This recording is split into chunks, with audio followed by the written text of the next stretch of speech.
तो दोस्तों आप सबका स्वागत है अपने चैनल स्लिम्स क्लासेज में।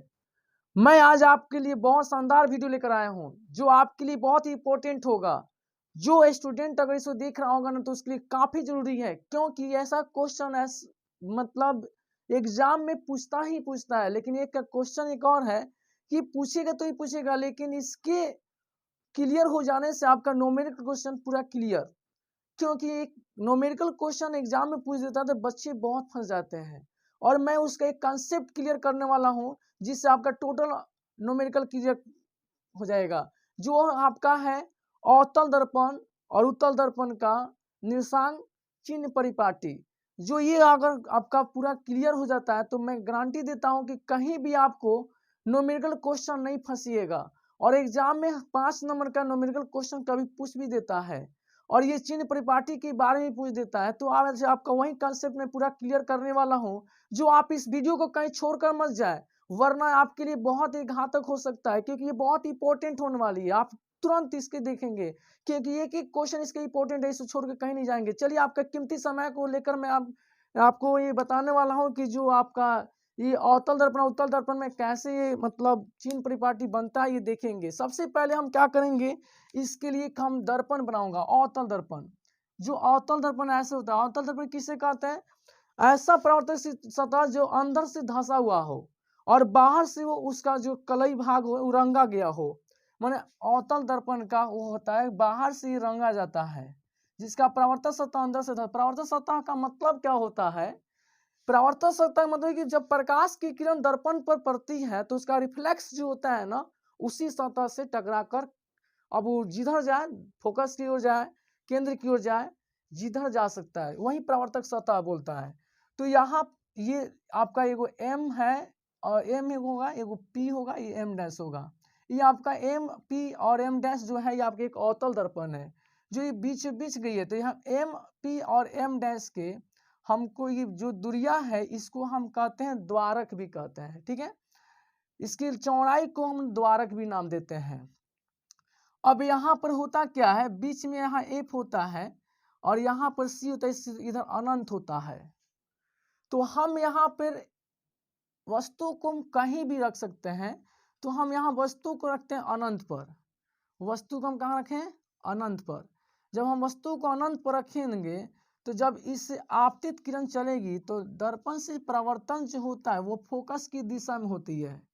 ठीक है, और ये फोकस की दिशा में हो जाएगी। उसके बाद में एक प्रकाश की किरण, माने जब कहने का मतलब यह ये है कि जब किसी वस्तु को हम दर्पण के सामने रखेंगे तो उससे चलने वाली प्रकाश की किरणें दो होती है मुख्य, और वो दो किरणें यदि कहीं टकराती है या मिलती प्रतीत या आभासी प्रतीत करती है तो वहां आपका इमेज बनता है। तो देखिए एक किरण यहाँ चल रहा है जो केंद्र से होकर जाएगा और केंद्र पर ही वापस लौट जाएगा। थोड़ा सा केंद्र को मैं इधर बनाता हूँ क्योंकि यहाँ हमको समझाना है, प्रैक्टिकल नहीं करना। यहाँ केंद्र से ऐसे जाएगा तो केंद्र का मतलब होता है बीचों बीच। तो दोस्तों यहाँ याद रखने की बात होगी कि जब भी हम प्रकाश की किरण को किसी दर्पण पर आपतित करते हैं, अगर वो केंद्र की दिशा में हो गया तो उसी पर वापस चलाता है प्रकाश की किरण। तो इसी पर वापस चला जाएगा, ये इधर से आएगा, ये इधर से वापस लौट जाएगा। यहाँ पे एक कटान बिंदु बना दिया, तो यहाँ इसको मिलाएंगे तो हमारा कौन सी हुआ, एक वस्तु बन गया। जो ये वस्तु कैसा बना इसको बारे में अब समझेंगे। देखिए जब वस्तु को हम वक्रता केंद्र अनंत के बीच में रखते हैं तो इसका प्रतिबिंब कहाँ बना है? वक्रता केंद्र और फोकस के बीच में बना है। और ये प्रतिबिंब कैसा बना है? वस्तु की अपेक्षा छोटा बना है। ठीक है, और वास्तविक बना है और उल्टा बना है। ठीक है, इस तरह से हम कह सकते हैं। तो यहाँ पर दिखाया जाए तो अब हम चिन्ह परिपाटी के हिसाब से चलते हैं तो हम सभी दूरियां ध्रुव से मापते हैं। यहाँ ध्रुव होती है तो यहाँ से यहाँ ये ध्रुव है, यहाँ से इसको हम कहेंगे यू। अब केंद्र से नापते हैं, यहाँ केंद्र से है, यहाँ से यहाँ तक हम केंद्र से माप रहे हैं। तो केंद्र से यदि मापेंगे तो इसको हम कहते हैं, यहाँ केंद्र से ध्रुव को मानते हैं आर कहते हैं, त्रिज्या। और यहाँ एफ जो दिख रहा है यहाँ से अगर यहाँ मापेंगे तो ये मेरा होगा प्रतिबिंब की दूरी, जिसको भी कहते हैं। और ये एफ है यहाँ से ये मापेंगे तो छोटा एफ फोकस हो जाएगा। इस तरह से मैं देख रहा हूं कि हम यू भी एफ आर को दिखाया कि कौन मतलब बस मैंने कौन मतलब चिन्ह परिपाटिया मैंने ये फोकस वक्ता केंद्र वस्तु की दूरी त्रिज्या कहाँ पर होती है, मैं उसका कंसेप्ट क्लियर किया। और इसका एक और होता है, अगर यदि वस्तु को इसके लिए भी हम देखेंगे, यहाँ पर एक और हम अवतल दर्पण बनाऊंगा और इस अवतल दर्पण में हम वस्तु को इसको हम प्रधान अक्ष कहते हैं, जो एक्स और एक्स डैश भी लिख सकते हैं, एक्स और एक्स डैश, और यहाँ भी एक्स और एक्स डैश भी लिख सकते हैं, नहीं भी लिखें तो कोई दिक्कत नहीं, हम क्योंकि हमको समझाना है। और इसको हम एक भाग कलई कर दे रहा हूँ। जब भी मैं भाग को कलई कर देता हूँ तो अब देखिए यहाँ ध्रुव हुआ, यहाँ फोकस हो गया, यहाँ पर वक्रता केंद्र हो गया। यदि हम वस्तु को यहाँ पर रख देते हैं तो ये भी क्या होगा, हम वस्तु को कहाँ रखे, ध्रुव और फोकस के बीच में रखे हैं, या फोकस के अंदर भी कहता है। एग्जाम में कई बार क्वेश्चन पूछ दिया, जब वस्तु को अवतल दर्पण जब वस्तु को फोकस के अंदर रखते हैं तो उसका प्रतिबिंब कहाँ बनता है। तो देखिए आज आपका वो क्वेश्चन भी क्लियर हो जाएगा। जब वस्तु को आप फोकस के अंदर रखेंगे या फोकस और ध्रुव के बीच में रखेंगे, मतलब एक ही हुआ।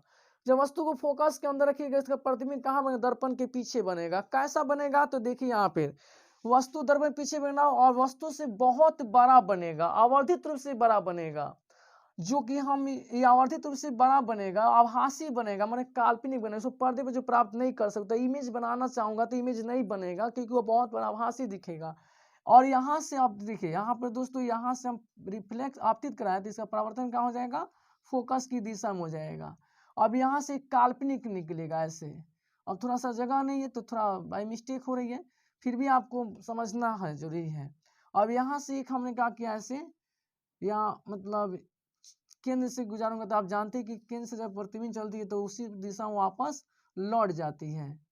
ठीक है, अब ये कहीं ना कहीं जाकर इधर मिलाएगा, जो कि यहाँ पर आपका मान समझ देखिए, मानिए यहाँ मिल गया है तो यहाँ ए है बी है, ए डैश बी डैश। ठीक है, तो इस तरह से मैं देख रहा हूँ तो एक यहाँ भी प्रतिबिंब बना है। तो अवतल दर्पण में दो तरह का प्रतिबिंब बन गया, एक ध्रुव से जो नापेंगे, देखिए यहाँ पे चिन्ह परिपाटिया के हिसाब से देखेंगे वस्तु कहाँ होती है। वस्तु तो मैं तो यहाँ इधर रखा हूँ, ये मेरा ई हो गया, ये मेरा एफ हो जाएगा ध्रुव के हिसाब से, और ये वक्ता केंद्र हो गया जिसको त्रिज्या कहते हैं। इधर मेरा इधर जो है इमेज हो गया, भी इमेज उधर बना है। अब देखिए इसको हम एच कहते हैं और इसको एच डैश कहते हैं, इसमें भी एच होगा, एच डैश होगा। ये मैंने सब बता दिया कि वक्ता केंद्र इसका किधर होगा, फोकस किधर होगा, यू किधर होगा, भी किधर होगा, भी मतलब प्रतिबिंब की दूरी, ये सब बता दिया कौन किधर होता है। ठीक है, एक और चीज मैं बताऊंगा जो आप इधर देखेंगे उत्तल दर्पण में, सॉरी इससे नहीं बनाऊंगा क्योंकि आपको डार्क नहीं दिखाई दे, उत्तल दर्पण से बनाऊंगा। उत्तल दर्पण है, उत्तल दर्पण एक ऐसा दर्पण होता है जिसका परावर्तक सतह उभरा हुआ रहता है, जिसका प्रत्यक्ष सतह क्या होती है, उभरा हुआ रहता है। इसको हम प्रधान अक्ष कहते हैं। और जब वस्तु को हम यहाँ अनंत के और ध्रुव के बीच में कहीं रखते हैं, अब इससे प्रतिबिंब बनाने की कोशिश करेंगे। इसमें भी यहाँ अगर एम होगा तो एम डैश होगा, एम और एम डैश के चौड़ाई के भाग को द्वारा कहते हैं। पी मेरा ध्रुव हो जाता है और यहाँ इसका वक्ता केंद्र होता है, वक्ता केंद्र को सी से करते हैं। अब ये वस्तु की दूरी यहाँ इधर वस्तु रखें तो ये यू हो जाएगा। ठीक है, इसको हम क्या कहेंगे, यू कहेंगे। अब देखिए जब इससे प्रतिबिंब, इससे वस्तु के प्रकाश की किरण चलेगा, मान ली कोई प्रकार की ये भी वस्तु है, जब इससे प्रकाश की किरण चलेगी तो परावर्तन किधर होगा, तो परावर्तन जो होगा इस साइड हो जाएगा, लेकिन इससे आती हुई जो किरण होगा वो फोकस से होकर जाएगा, यह एफ होता है। ठीक है, और एक किरण सीधे निकलेगा, एक मिस्टेक, एक यहाँ से सीधे निकलेगा और यहाँ से काल्पनिक होते हुए केंद्र से मिल जाएगा। यहाँ कटान बिंदु बना दिया तो यहाँ हम देख रहा हूँ ये केंद्र की ओर गया है तो इसी पर वापस लौट जाएगा। ये आपका एक अभिलंब बनाएगा जो केंद्र से जाकर रिलेटेड करेगा। ठीक है, तो हम देख रहे हैं कि यहाँ पे एक यहाँ भी एक इमेज बना हुआ है, तो इसमें हम ध्यान से अगर देखेंगे तो वस्तु ध्रुव से क्या हुआ, ध्रुव से बाएं साइड में u हुआ। अब यहाँ से लेकर यहाँ तक प्रतिबिंब है, v की दूरी है, और इसको ऐसे डैश कर देता है, तो यहाँ समझना होगा यहाँ से, और यहाँ को हम f कहेंगे, और यहाँ से पूरा दूरिया को r कहेंगे। ठीक है, वक्रता त्रिज्या कहेंगे। केंद्र से परिधि को मिलाने को वक्रता त्रिज्या, मतलब केंद्र से ध्रुव के मिलाने रेखा को वक्रता त्रिज्या कहते हैं। ठीक है, वक्रता के अंदर जिस गोला का भाग होता है उसी गोला के वक्रता त्रिज्या कहते हैं, और वक्रता के अंदर ध्रुव के मिलाने रेखा को मुख्य अक्ष कहते हैं। और आपतित किरण की बात होता है, जिस बिंदु जब प्रकाश की सतह से टकराती है उसे आपतित बिंदु आपतित किरण कहते हैं। जिस बिंदु पर टकराती है उसे आपतन बिंदु कहते हैं, और उधर से रिफ्लेक्स कर देता है तो उसको हम क्या कहते हैं, परावर्तित किरण कहते हैं। और यहाँ पर आपतन कोण परावर्तन कोण यहाँ भी बनाता है, यहाँ भी बनाता है, तो जो इस पर जिक्र नहीं करना अभी, हम आगे अब देखेंगे इसकी चिन्ह परिपाटियाँ का। तो हम अब ये हम एक समझेंगे निर्देशांक ज्योमेट्री है, यानी निर्देशांक बोला है तो निर्देशांक के हिसाब से हम देखेंगे कि इसको हम x कहते हैं, इसको x डैश कहते हैं, इसको y कहते हैं, इसको y डैश कहते हैं।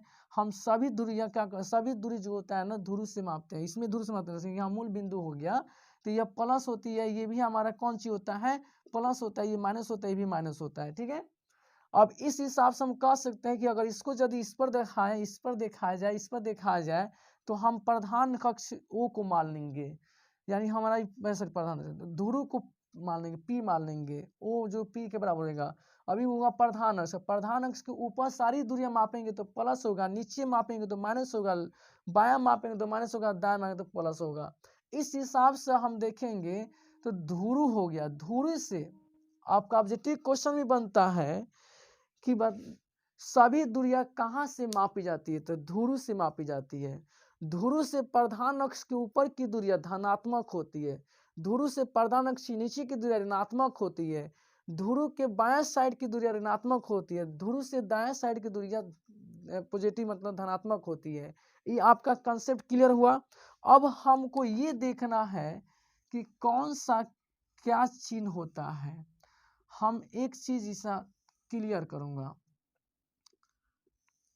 यहाँ पर हमने बनाया दर्पण, ये U हुआ, ये V हुआ, ये F हुआ, ये R ले लीजिए, और यहाँ पे U V F R क्या हुआ, U किधर गया इसका,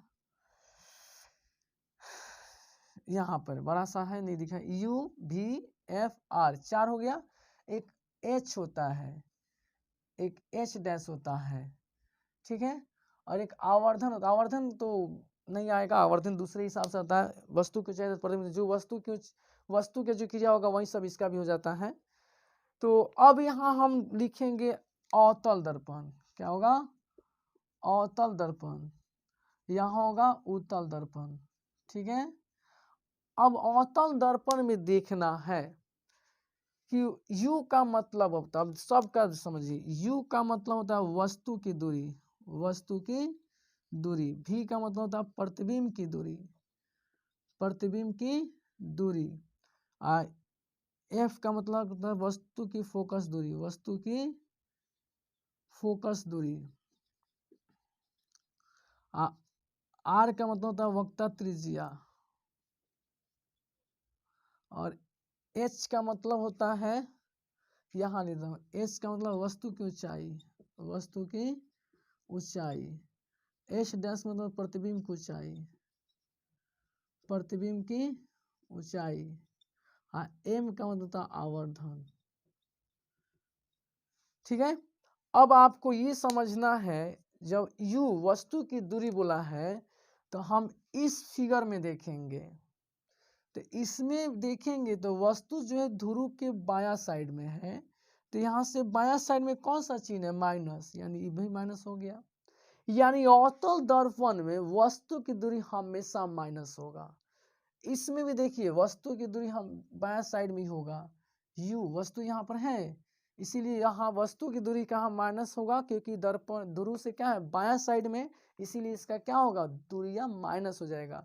ऑब्जेक्टिव क्वेश्चन में आप पूछ सकता है अवतल दर्पण वस्तु की दूरी क्या होती है, ऋणात्मक की धनात्मक की, दोनों की में से कोई नहीं, तो आप जरूर कहेंगे ऋणात्मक होगा।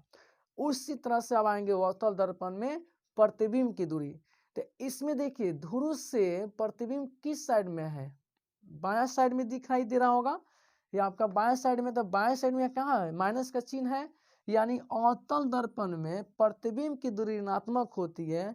लेकिन दोस्तों ये प्लस भी होता है, क्योंकि यहाँ पर हम देखेंगे ये ध्रुव से दायां साइड में यहाँ बना हुआ है, तो प्लस भी होता है, यानी माइनस और प्लस भी होता है। लेकिन अब यहाँ एक और सवाल है, माइनस कब होता है, प्लस कब होता है?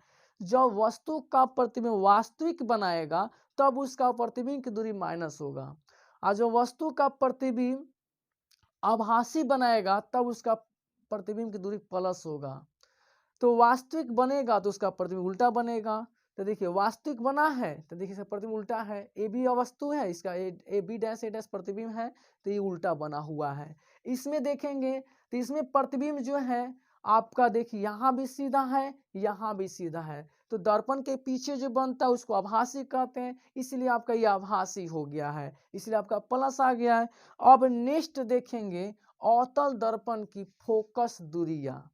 अब इसमें फोकस दूरी जो है देखेंगे, फोकस की तरह ध्रुव से बायां साइड में है, तो देखिए ध्रुव से बायां साइड में दिखाई दे रहा है ना माइनस, यहाँ भी ध्रुव से माइनस इधर माइनस में हो जाएगा, इसलिए हम इसको क्या कहेंगे, माइनस कहेंगे।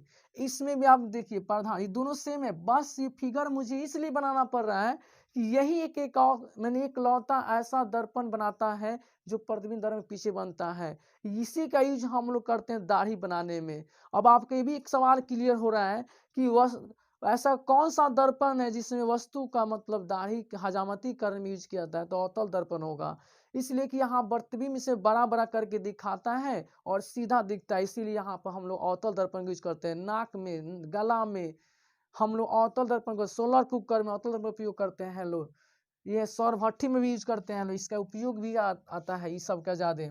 अवतल दर्पण इसका भी और इसका भी दोनों का है। तो यहाँ पर एफ आपका इसमें भी देखेंगे ध्रुव से जस्ट बायां साइड में एफ है, ध्रुव से जस्ट बायां साइड में एफ है, देखिए इसमें बायां साइड में एफ है यहाँ पे, तो दोनों एक ही साइड से दोनों का चिन्ह माइनस हो गया, इसलिए अवतल दर्पण का हमेशा फोकस दूरी ऋणात्मक ही होता है। अब आपका ऑब्जेक्टिव क्वेश्चन पूछ सकता है अवतल दर्पण फोकस दूरी क्या होता है, या कहेगा एक अवतल दर्पण की एफ बराबर -15 सेंटीमीटर है तो अवतल दर्पण की उत्तल दर्पण होगा। या ऑब्जेक्टिव क्वेश्चन पूछे अवतल उत्तल दोनों इनमें से कोई नहीं, तो आप लगाएंगे अवतल दर्पण। इस तरह से आपका ऑब्जेक्टिव बहुत ही ज्यादा इसमें क्लियर हो रहा है, मैं कहा था नहीं एक कंसेप्ट में पूरा फाइनल कर देंगे, अवतल उत्तल दर्पण के चिन्ह परिपाटी से लगभग पूरा एक क्लियर में एक ही वीडियो में आपका कंप्लीट हो जाएगा। अब देखिए आर है त्रिज्या की बात बोल जाएंगे, तो देखिए ध्रुव से, ये ध्रुव है, इससे जस्ट हमारा बायां साइड में वक्रता त्रिज्या है, यहाँ भी देखिए ध्रुव से जस्ट बायां साइड में वक्रता त्रिज्या, ध्रुव से बायां साइड में आने वाला चिन्ह माइनस होता है, यानी वक्रता त्रिज्या भी माइनस होगा। और मैं ये भी कह सकता हूँ जो आपका अवतल दर्पण में वक्रता त्रिज्या ऋणात्मक होगा वो फोकस भी ऋणात्मक, या फोकस ऋणात्मक तो अवतल में त्रिज्या भी ऋणात्मक होगा, ये दोनों ऋणात्मक होगा, ठीक है। नेक्स्ट देखेंगे अवतल दर्पण में वस्तु की ऊंचाई, प्रधान अक्ष के ऊपर वस्तु की ऊंचाई होती है, तो प्रधान अक्ष के ऊपर ए बी है, यहाँ देखेंगे वस्तु की ऊंचाई है, तो प्रधान अक्ष के ऊपर क्या बोला गया, प्लस बोला गया है, इसलिए इसका चिन्ह क्या होगा, प्लस होगा, ठीक है। और अब देखेंगे प्रतिबिंब की बात हो रही है, यहाँ भी देखेंगे ऊपर है, ऊपर है इसलिए भी प्लस हो जाता है। लेकिन प्रतिबिंब की अगर बात किया जाएगा तो इसमें प्रतिबिंब जो होता है नीचे है, प्रधान अक्ष की नीचे, प्रधान अक्ष से नीचे है तो क्या होगा, माइनस होगा। अब इसमें देखेंगे तो ऊपर है तो यहाँ प्लस हो जाएगा, यानी प्रतिबिंब की ऊंचाई माइनस प्लस दोनों होता है, ठीक है ना। इस तरह से हम कह सकते हैं कि प्रतिबिंब जो हुआ आपका ऊंचाई दोनों दिखाएगा, तो वास्तविक होगा, यदि प्रतिबिंब आपका वास्तविक होगा तो प्रतिबिंब की ऊंचाई भी माइनस में होगा। अगर प्रतिबिंब आभासी बनेगा अवतल दर्पण में तो वो आपका प्लस बनेगा। तो मैंने अवतल दर्पण का पूरा चिन्ह क्लियर कर दिया। अब आएंगे उत्तल दर्पण में, तो उत्तल दर्पण इकलौता यही फिगर होता है, होता भी है तो लेकिन छोटा छोटा पड़ेगा अवतल दर्पण में। अवतल दर्पण की अगर हम बात करें तो अवतल दर्पण में आपको दिखाया जा रहा है कि यदि हम वस्तु को प्रधान ध्रुव दर्पण के जस्ट सामने रखेंगे तो उसका प्रतिबिंब जो बनेगा बहुत छोटा बनेगा, वस्तु की अपेक्षा बहुत छोटा बनेगा, सीधा बनेगा, दर्पण के पीछे बनेगा। तो यहाँ पर देख रहे हैं दर्पण के जस्ट पीछे बना हुआ है, बहुत छोटा सा बना हुआ है। इसका विस्तृत क्षेत्रफल बहुत बड़ा होता है, इसलिए इसका यूज हम लोग साइड मिरर के रूप में करते हैं, जो वाहन गाड़ियों के साइड में लगाया जाता है, ताकि पीछे से आ रही वाहन का पिक्चर जो होता है, इस मतलब इमेज जो होता है, इसमें बहुत छोटा बनाता है और हमको पास मिला देता है। इसीलिए देखिए पास में आया कि नहीं, यहाँ पर दूर है, अब यहाँ के पास में आ गया, हम जल्दीबाजी उसको देख लेते हैं। इस तरह से हम कह सकते हैं कि इसका इमेज जो होता है छोटा बनता है। तो अवतल दर्पण वस्तु का परिमाण हमेशा छोटा, उत्तल वस्तु का परिमाण हमेशा छोटा बनता है, अवतल बड़ा बनता है, बराबर ही बनता है और छोटा ही बनता है। सब तरह का बनता है, इसमें केवल छोटा बनेगा, ओनली फॉर छोटा, सीधा बनता है। तो हम देखेंगे इसके हिसाब से, तो वस्तु प्रधान अक्ष के किस दिशा में दिखाई दे रहा है, तो ये भी वस्तु का प्रतिबिंब प्रधान अक्ष के बाएं साइड में ही है, तो बाएं साइड जो होता है इसके भी माइनस हो गया। अब यहाँ एक और क्वेश्चन क्लियर हो गया और पूछ देगा सवाल में कि अवतल दर्पण उत्तल दर्पण का वस्तु की फोकस दूरी क्या होती है, तो ऋणात्मक होती है। दोनों का, हाँ एकदम राइट है, दोनों देखिए दोनों ऋणात्मक होता है। इसलिए आपसे क्लियर, मतलब आपका कंसेप्ट क्लियर हो रहा है कि अवतल दर्पण उत्तल दर्पण दोनों का ऋणात्मक होता है वस्तु की दूरी, ठीक है ना। नेक्स्ट अब प्रतिबिंब की दूरी। देखिए ये प्रधान ध्रुव है, ध्रुव के जस्ट हम दाएं साइड में देख रहे हैं प्रतिबिंब की दूरी भी है। प्रतिबिंब ध्रुव से और जहां वस्तु का प्रतिबिंब दिखाई दे रहा है उसके बीच की दूरी को हम लोग क्या कहते हैं, प्रतिबिंब की दूरी कहते हैं। यहाँ में प्रतिबिंब की दूरी भी क्लियर करते हैं, इसलिए प्रतिबिंब दूरी किधर है, ध्रुव के जस्ट किस साइड में, दाएं साइड में। तो जब दाएं साइड में हो जाता है तो उसको हम क्या कहते हैं, प्रति में प्लस कहते हैं। देखिए दाएं साइड प्लस है, इसलिए आपका प्लस होगा, इसमें चिन्ह प्लस होगा। नेक्स्ट देखेंगे हम फोकस की अगर बात करते हैं, तो फोकस देखिए ध्रुव से जस्ट दाहिना साइड में बना हुआ है, ध्रुव और फोकस के बीच की दूरी को हम फोकस दूरी कहते हैं, इसलिए आपका दाहिना साइड में तो भी प्लस हो जाएगा, इसमें सोचने वाली बात नहीं है। वक्ता त्रिज्या, जब फोकस प्लस हो गया तो वक्ता त्रिज्या भी प्लस होगा, इसमें सोचने वाली बात नहीं है। अब जब वस्तु की ऊंचाई देखिए प्रधान अक्ष के ऊपर है, तो प्रधान अक्ष के ऊपर वस्तु की ऊंचाई प्लस होता है, इसलिए यहाँ भी प्लस आपका होगा, इसलिए आप प्लस क्लियर होगा। इसके बाद में देखेंगे हम वस्तु की ऊंचाई, वस्तु ऊंचाई देखिए प्रधान अक्ष के ऊपर ही है, इसलिए यहाँ पर भी प्लस होगा। तो अब आपको देखना है, यही मेन हमने निकाला। अगर प्रिय छात्रों या दोस्तों, अगर आप इस वीडियो देख रहे हैं तो इसको याद रख लीजिएगा ना, तो एग्जाम में 5 नंबर का आपका न्यूमेरिकल सवाल पूछता है। अगर यदि ये याद रहेगा तो आपका न्यूमेरिकल जल्दीबाजी बन जाएगा। दर्पण सूत्र यूज करना है, इस तरह से आपको ये सूत्र याद रहेगा, ये चिन्ह परिपाटी याद रहेगा, तो आपको एक जी है कि आप बना सकते हैं। तो मैं आपको ये कंसेप्ट क्लियर किया, इतना ना मैं इनसे निचोड़ बता दिया हूं कि आप अवतल दर्पण उत्तल दर्पण अंतर स्पष्ट कर सकते हैं। अगर आपको प्रिय छात्र अगर अंतर स्पष्ट कर सकते हैं तो आप कमेंट में लिख कर जरूर बताएंगे यस सर मैं कर सकता हूं, वरना नहीं कर सकते तो जरूर कमेंट में लिख कर बताइएगा कि नहीं सर इसको भी वीडियो एक दोबारा बना सकते, हमारे लिए बना दीजिए, तो हम आपकी कंसेप्ट क्लियर कर दूंगा, वो भी वीडियो बना दूंगा, ठीक है। मैं यही आशा के साथ उम्मीद करता हूँ कि आप सबको अच्छा समझ में आया होगा। तो एक आप जरूर सब्सक्राइब कीजिए और दोस्तों में इसको शेयर कीजिए, ताकि आपका दोस्त कहीं छूट ना